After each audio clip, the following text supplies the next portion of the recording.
A new device aimed at answering questions surrounding controversial police-involved shootings is about to hit the streets. It's called a gun shield camera. It's designed to show anything an officer's gun is pointed toward. Channel 2's Tony Thomas investigates the camera and why some Georgia officers have their doubts. This is the device. It is small and fits under the barrel of the gun on rails normally used for flashlights and other devices. Camera's activated every time the gun is pulled out of a holster. It also notifies nearby officers and sends a video.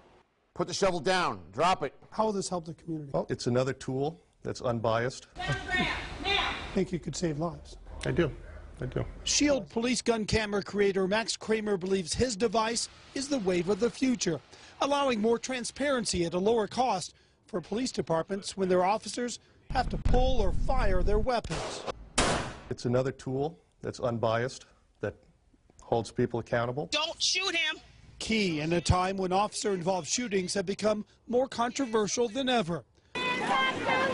Protesters marching against suspected unjust shootings and officers dying simply doing their jobs. 7 Georgia officers died in shootings last year alone. Kramer gave us a demonstration at a gun range near his West Palm Beach, Florida headquarters. Every time his Glock is pulled from the holster, the camera activates, recording exactly where the weapon is pointed.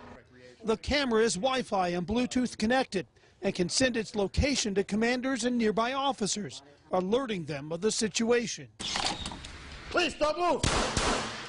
Phil Berlingo is a current Florida cop who worked for years undercover in New York's subway system. It would have been nice if someone else knew that we couldn't get to the radio because we were busy focusing on a certain subject. Kramer says the gun camera will sell for about the same price as the body cameras police wear now, but with much less cost to store the video since there's less recorded.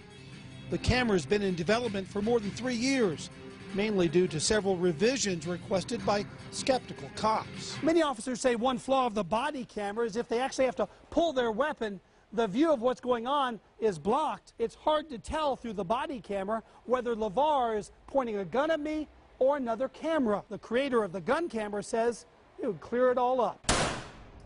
There's more questions I've had than answers. Vince Champion is the Southeast Regional Director for the International Brotherhood of Police Officers.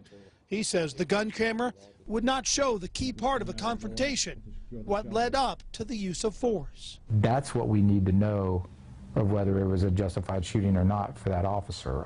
Before what got there, what started. Kramer says the shield camera could be used along with the body cam, especially since it automatically starts recording on its own and isn't as likely to fall off in a struggle. I would have never thought it would have came this far. The company Sentinel Solutions says the gun camera is currently being tested in several undisclosed police departments across the country. They hope to have the device on the streets soon. In West Palm Beach, Florida, Tony Thomas, Channel 2 Action News. We posted this story on our WSB-TV Facebook page. Go there. Let us know if you like the idea of local officers having those gun cameras.